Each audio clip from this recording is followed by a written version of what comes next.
Sí, me salté.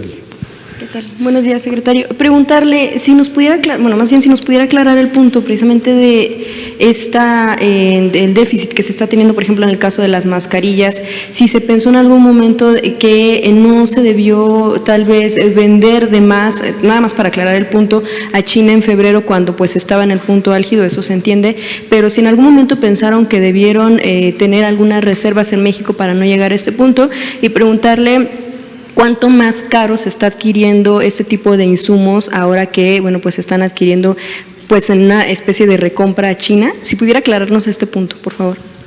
No, a ver, no tiene nada que ver con una recompra. A ver, explico tu punto. Sí vi la nota de creo que fue de Loretti, de alguien más. Una nota, ¿no? De Economist, perdón. Explico.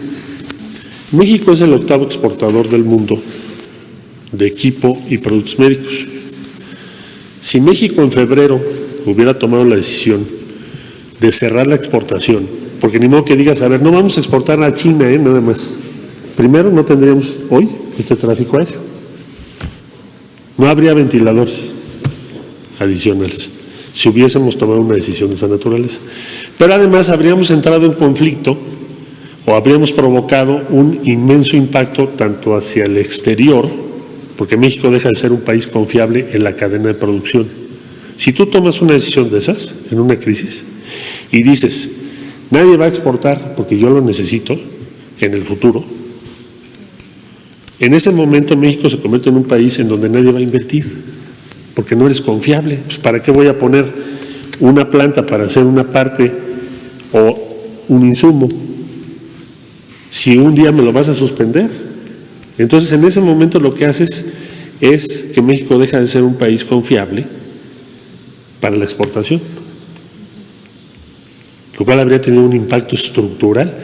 Si recordamos, en el mes de febrero estábamos por terminar la negociación de Tratado de Libre Comercio con los Estados Unidos y Canadá. Eso sería, una medida de esa naturaleza sería, yo diría, por señalártelo así, casi suicida. Bueno, eso en lo económico.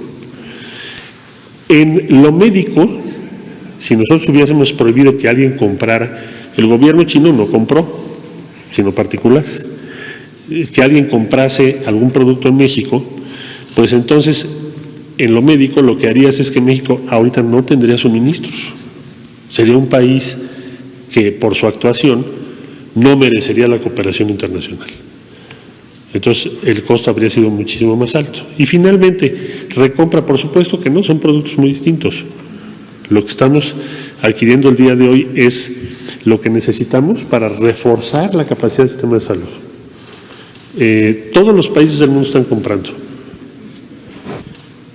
Desgraciadamente, como dije hace un momento, pues todos al mismo tiempo, o casi.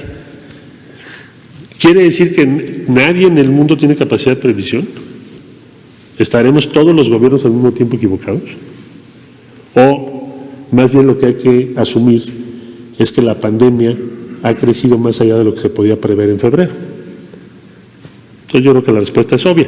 Hemos aumentado todos los países su capacidad de respuesta, pero el hecho de que sea al mismo tiempo dificulta el abastecimiento de suministro. ¿Qué es lo que cuenta ahí? Cierro mi comentario. ¿Cuál es el prestigio y la capacidad, el respeto que tiene cada país en el ámbito internacional? En la medida que México ha sido coherente con la cooperación, pues hoy tiene cooperación, cosechas lo que siembras. Bueno. En esta situación